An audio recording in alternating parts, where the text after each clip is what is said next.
Hello, everyone. This is Howard Fox, and welcome back for another episode of the Outdoor Adventure Series, the podcast that celebrates individuals and families, businesses, and organizations that seek out and promote the exploration, stewardship, conservation, access, and enjoyment of the outdoors.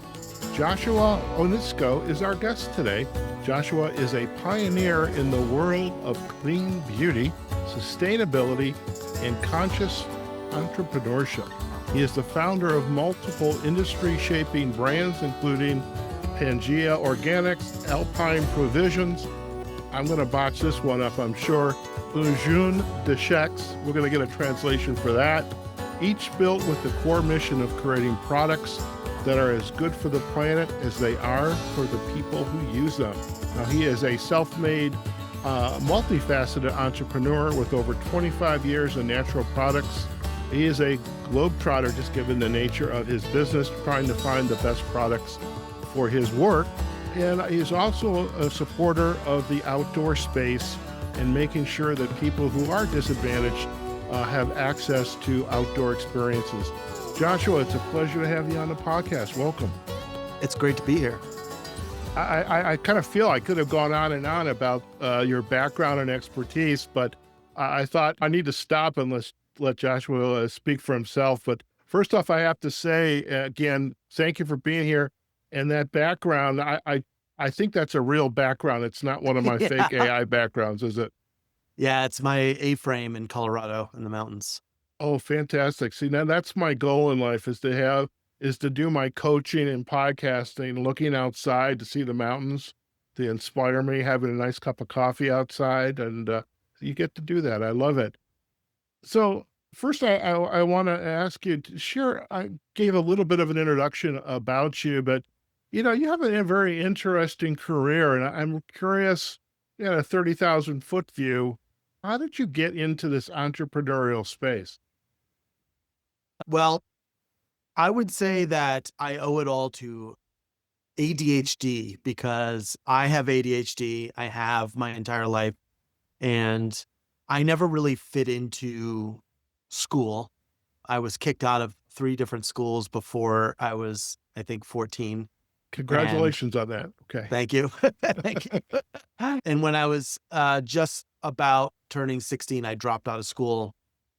And up until that point, I've literally had a job since I was 7. I started with paper routes, then caddying, and then I've actually had 43 different jobs in my life before 43. I started Pangea.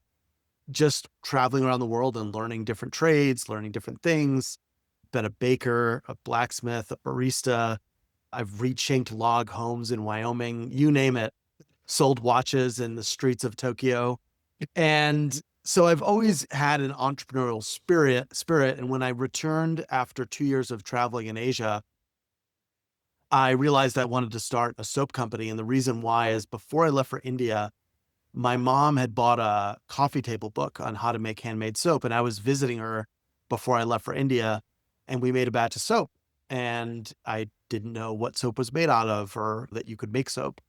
And took off for India, started using the soap, fell in love with it.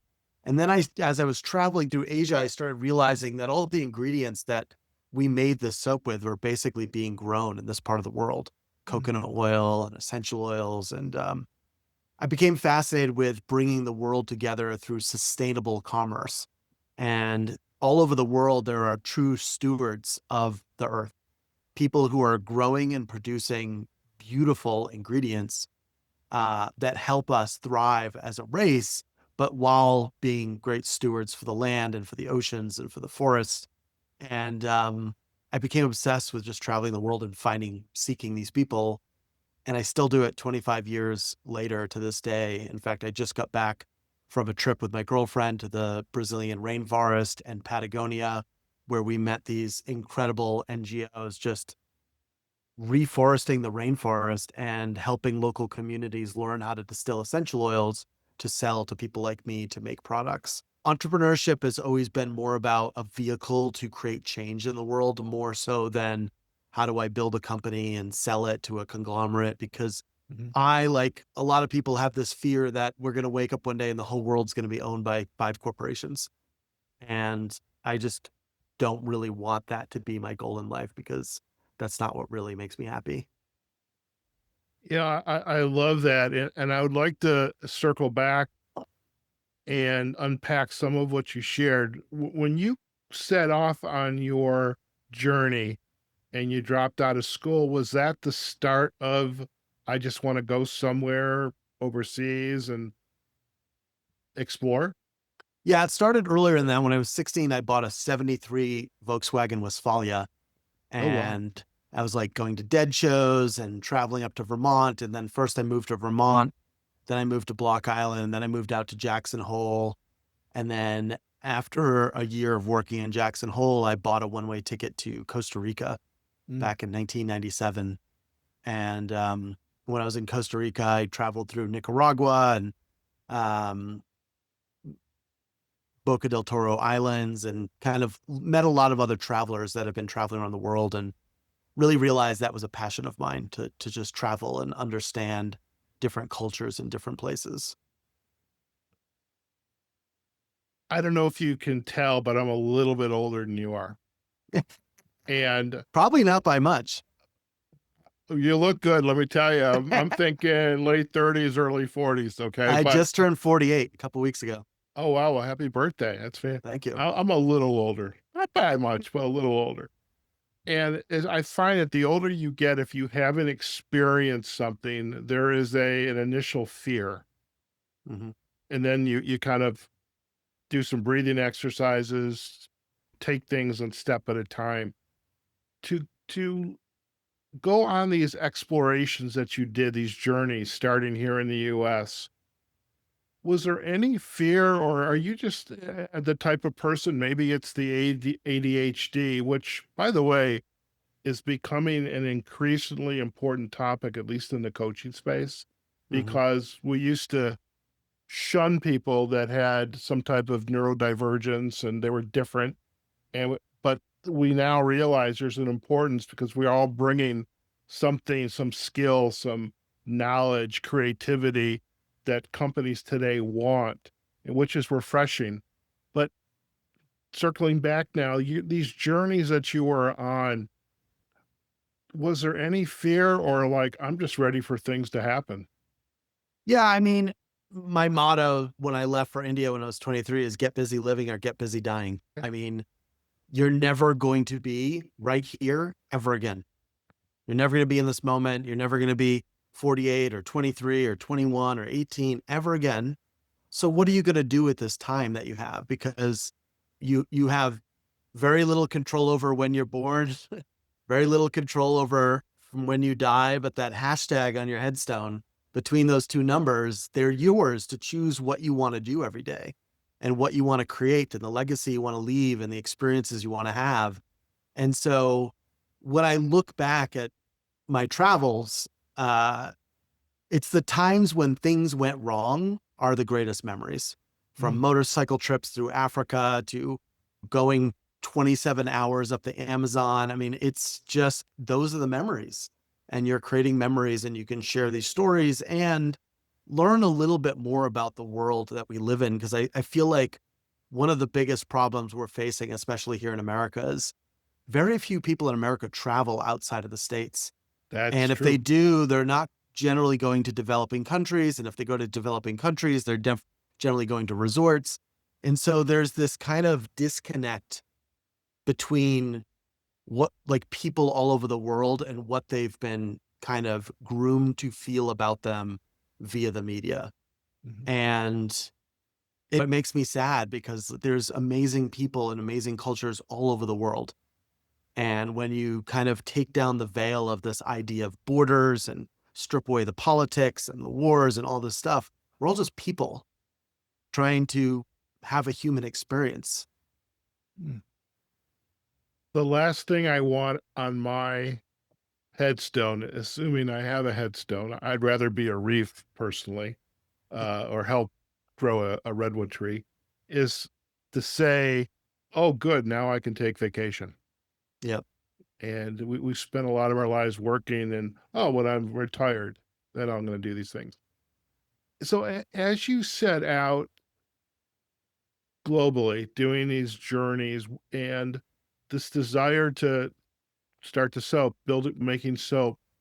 How did you find the right types of growers, the farmers, the artisans to work with so that you're not just becoming a part of the multinational conglomerate machine? Because I think that takes a lot of effort, not to say go the maybe it's not the easy way, that's my perception of it, but to go the harder way, which is to develop these really important relationships.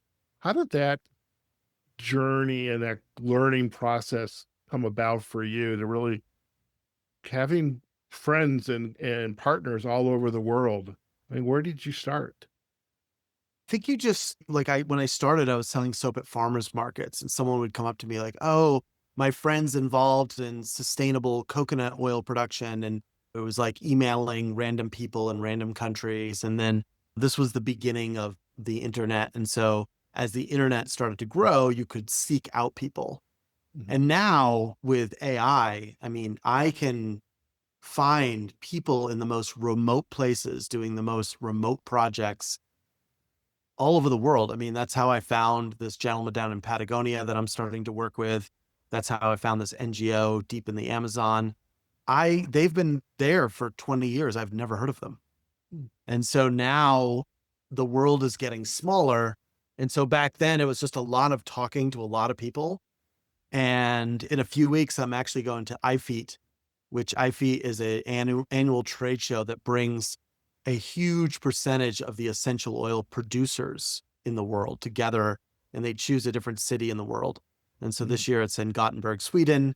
And so I get to go there and meet with my existing producers, but also meet people because a lot of governments subsidize farmers to go to these types of trade shows to create more economic growth in their own country. So people that you would normally never see in Gothenburg, Sweden, they Mhm. might live in sub-Saharan Africa or the middle of Mongolia, but they have a really beautiful project growing essential oils and producing essential oils. I get to meet them at these trade shows. Okay.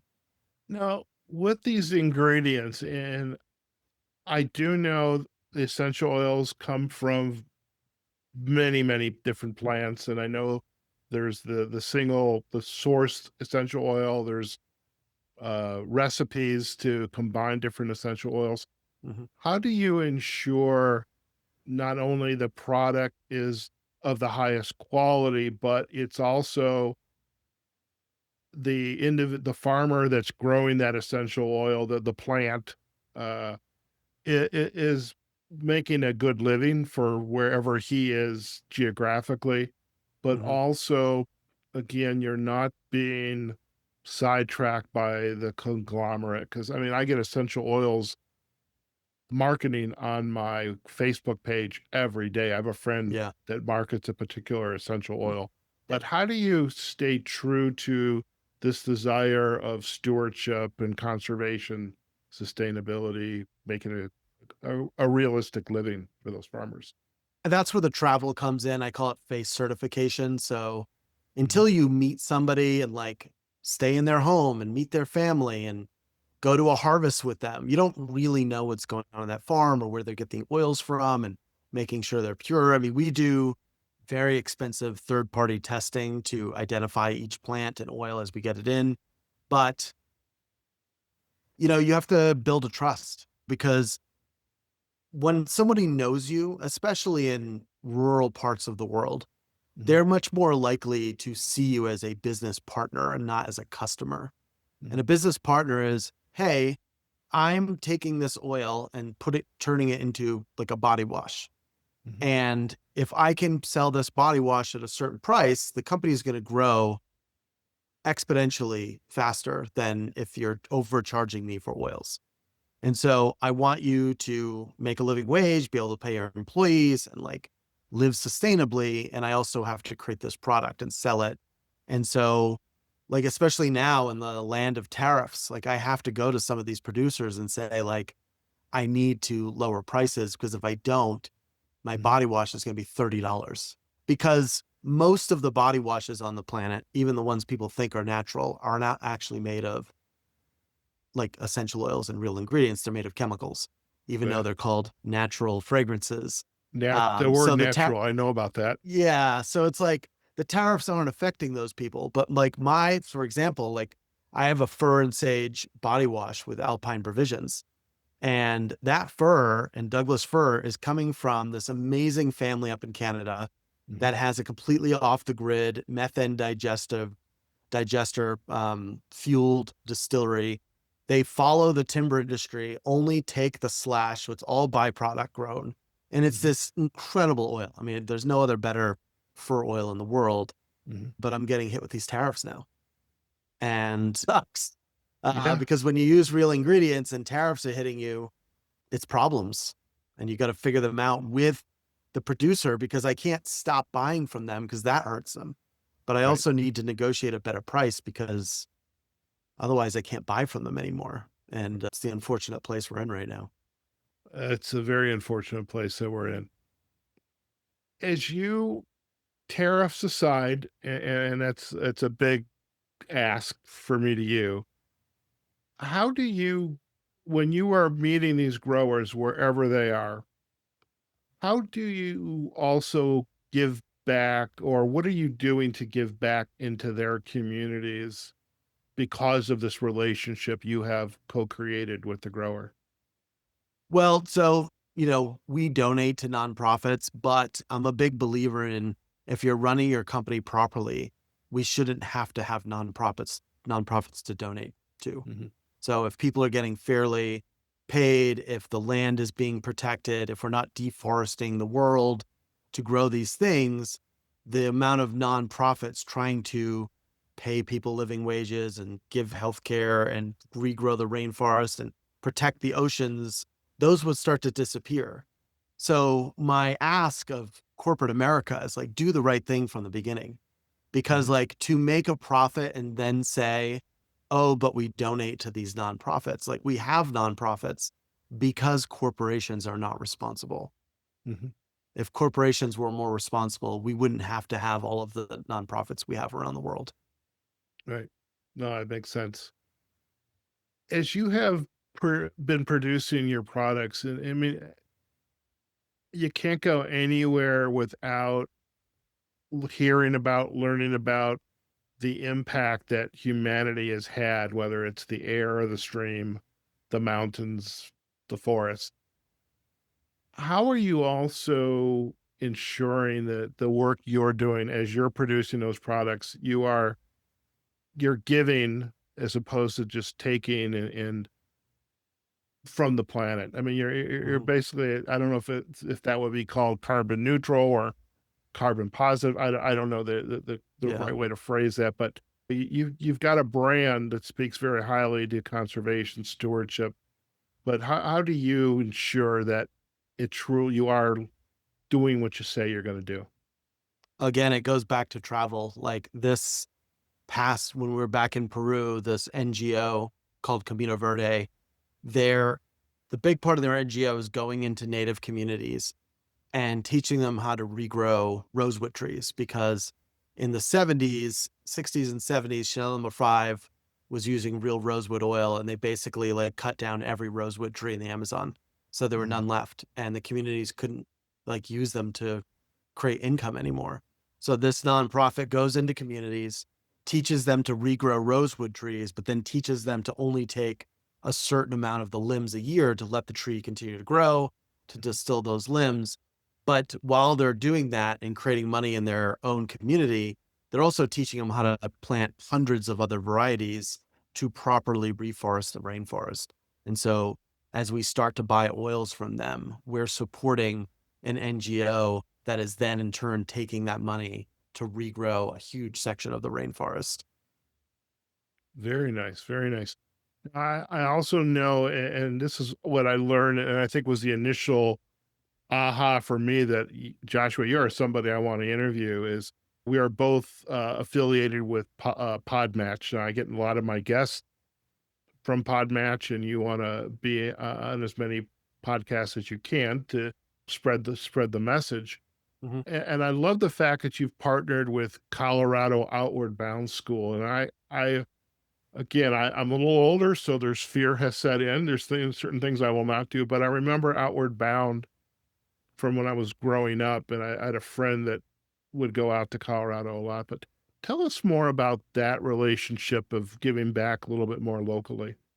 So my belief is like, how do we ask the current generation growing up right now to care about the environment if they don't have the ability to understand the environment, to spend time in the woods, in the mountains, on lakes and streams? So when I started Alpine Provisions, we wanted to give 1% of our profits to COBS, which is Colorado Outward Bound School. And basically the way it works is it's a full scholarship to one kid who's a disadvantaged youth in Colorado to go on a summer-long Colorado Outward Bound school, which is incredible. Okay, very nice. Now, speaking of Alpine Provisions, I would love for our listeners if you could just give us a little tour of the site, and because I'm sure, as am I. I mean, there was a couple items that I think I could use that. Yep. I don't just use Ivory anymore. Sorry, Ivory folks. Yeah, the Um, thing I love about making things like body wash and shampoo conditioners, it's like everyone uses soap, almost yeah, everyone. And what I like to say is what I'm doing by creating Pangea and Alpine is I'm giving you the best option if you want a high quality product that's not poisoning you slowly, that's supporting the future of this planet, that's not contributing plastic to the ocean. I did all the groundwork for you. All you have to do is buy the product. It's yep, like I've spent my life making sure that this is absolutely the most sustainable body wash you can buy, and now you just have to buy it. I love it. I am Yeah. curious. Are you still in some way supporting the local farmers markets with soap or some of your products, or it's No, I brick and support them by I shop at them every Saturday. I love it. Uh, Yeah.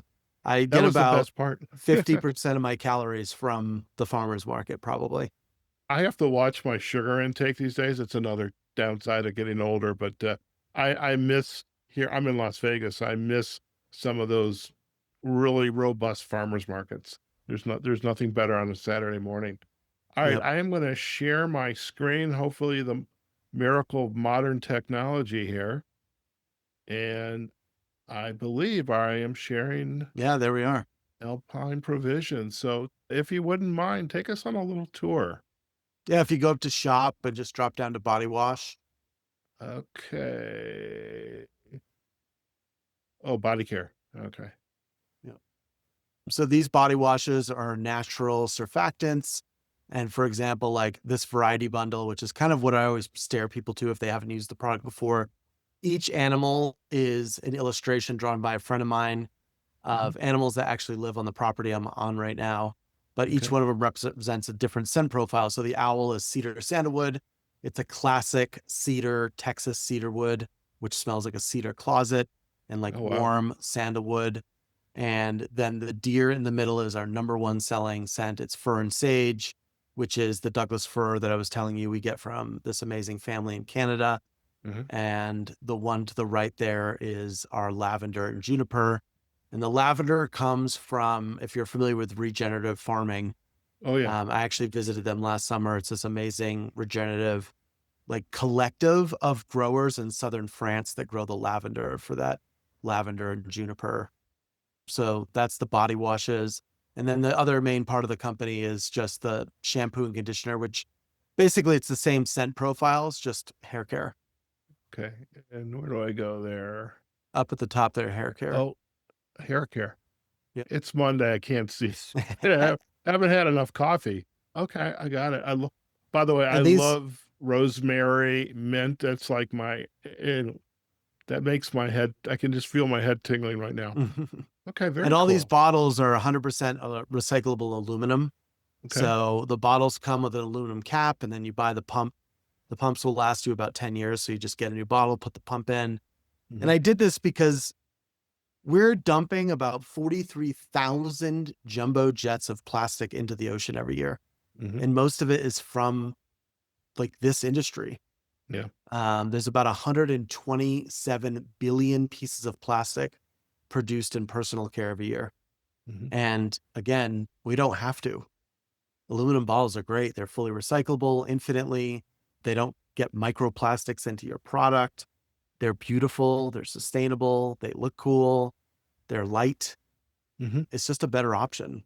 Yeah, and I love the fact that I can buy the bottle, and I think I even saw refills, if I'm not mistaken, somewhere.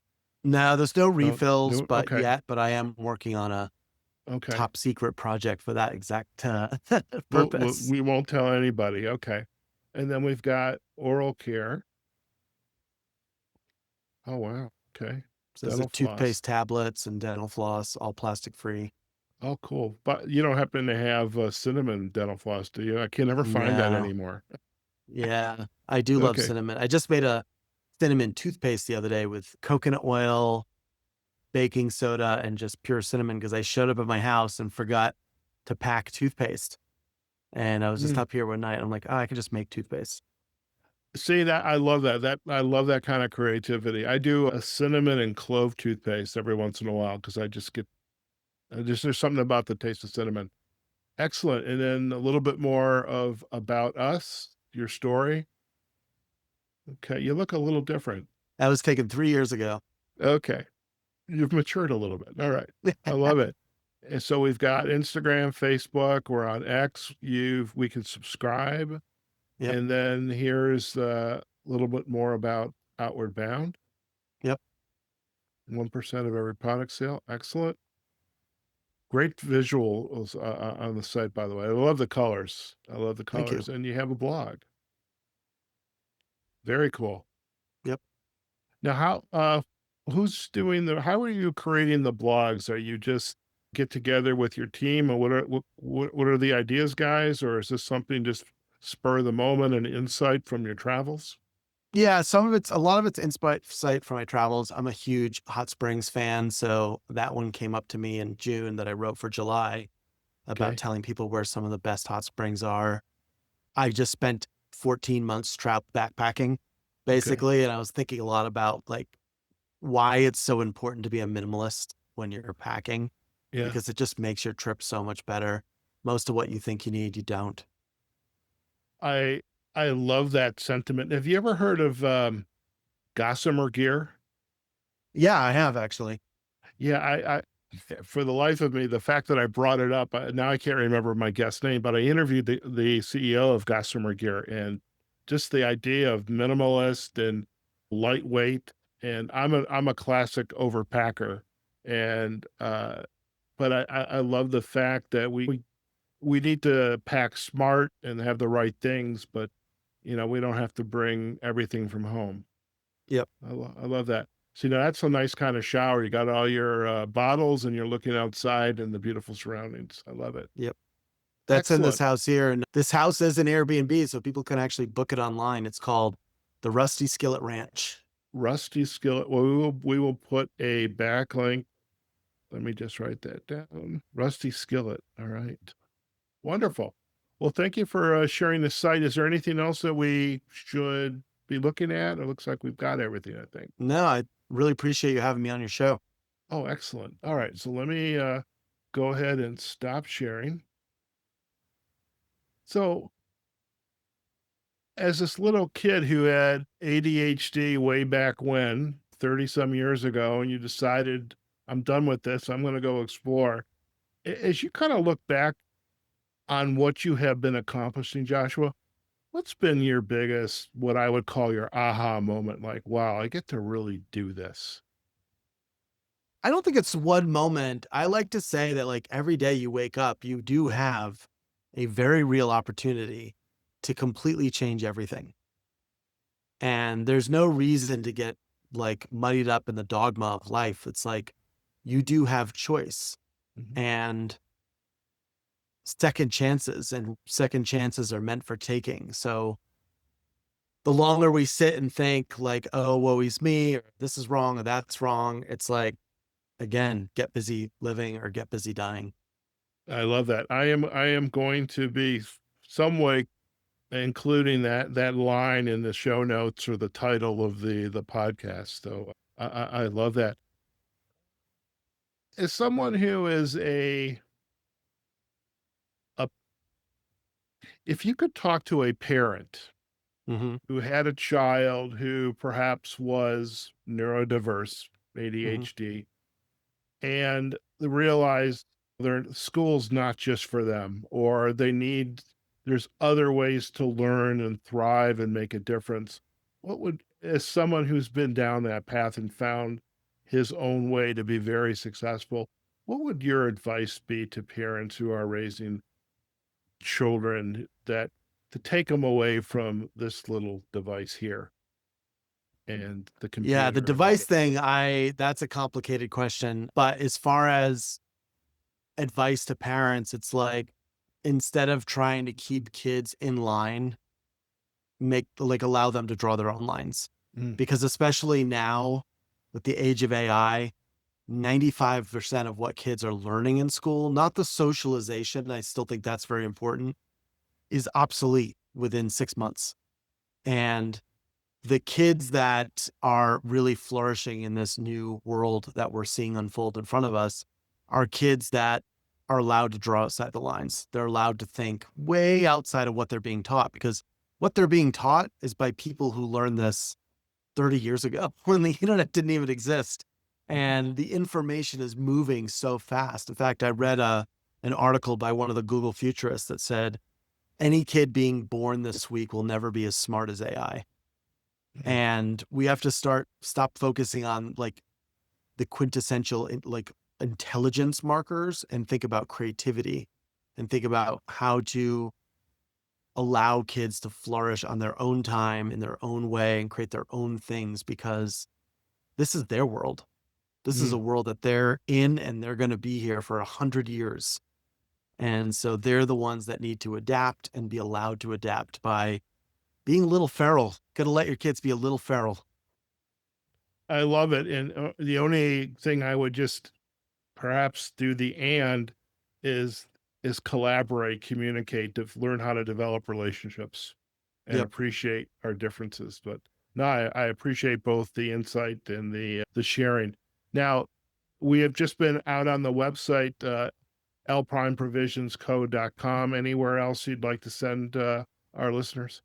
I'm actually launching a new company tomorrow called Femora Labs, and it's something I've been working on for 14 years. It's a hair growth supplement that is the most technologically advanced, science-backed, clinical studied supplement for hair growth. It's launching for women for the next 6 months. Men's will come out next year, but we're launching it on Wednesday, so people can go to Firmora, which is FIRMORA labs.com, and sign up, and we'll be announcing on Wednesday for the launch. I'm super excited about. We've already pre-sold our entire first production run. And this brand I'm super excited about. This is what it looks like, actually. Oh, wow. Very cool. Nice And bottle. glass bottle, wood top. I love it. I love it. And yeah, this house, the Rusty Skillet Ranch and dayspa.com, or you can find it on Airbnb, alpineprovisionsco.com, pangeaorganics.com. Those are my brands, and you can go Sounds on there good. and support All the right. future. All right. By the way, if you need a beta test for the Femora Labs for men, I'm your guy. Okay. I'll hit you up. You know what's really funny is I'm very much into my gut health Yep. because I need to watch my sugar intake. And so I make my own probiotic yogurt. And I notice as I'm healing my gut and consuming the yogurt, my hair is growing back, Yep. which is like, because I look bald right now, but there is hair up there. Just Are you making it in Instapot, your yogurt? I actually, yeah, well, like that. I use a sous vide, Yeah. but, Nice. but yeah, in fact, one's cooking right now. It'll be ready tomorrow morning. But I Nice. go, I mean, it's so much better, and I'm feeding all good probiotics, and it's fun. So I'm very Yep. much into the whole gut health and good supplements. So, and I'll That's add great. a couple products from Alpine Provisions, that mint and rosemary, and I'll have to try the cedarwood, by the way. But listen, Joshua, it's been a pleasure to have you on the podcast. I hope you enjoyed yourself. I certainly enjoyed chatting with you and hearing about your journey, and I know our listeners are going to enjoy that as well. So thank you for spending time with us today. Thanks, Howard. It's great meeting you. Thanks for having me on. All right. Listen, stay in the line. We'll do a quick close, and you and I can have a final chat. Okay. Cool. All right, folks. We have just been chatting with Joshua Onysko entrepreneur, creative thought leader. I mean, just wonderful conversation around this, get out there and explore. And I love this, get busy living or get busy dying. It's just a wonderful sentiment. Well, sad sentiment, because so many of us, as you said, never get out of our neighborhood or never leave the country. And there's a whole world out there to explore. And I love this entrepreneurial journey that Joshua has been on, and him sharing that with us and talking about his products and what he goes through to create these great products, but also to develop relationships face to face. That's the key, is go local, meet the people, learn their stories, and see what they're doing, how they're living, and just embrace that as opposed to just staying at the local resort. As for getting ways to find Joshua, we're going to provide all those backlinks to the website, Pangea, Alpine Provisions, Femora Labs. We're also going to give a shout out to that beautiful Airbnb that he's in. I may have to check that out myself. And we've also got links back to social sites like Facebook and Instagram. As for us, you can find us on our website, outdooradventureseries.com. We're on Facebook and LinkedIn. You'll find a video of this episode, including the tour of the Alpine Provisions website, up on our YouTube channel. And of course, you can listen to us wherever you get your podcasts from. All right, folks, wherever you are, whatever you're doing, go out there, have a fantastic day. And we look forward to having you join us on a future episode of the Outdoor Adventure Series podcast. Take care now.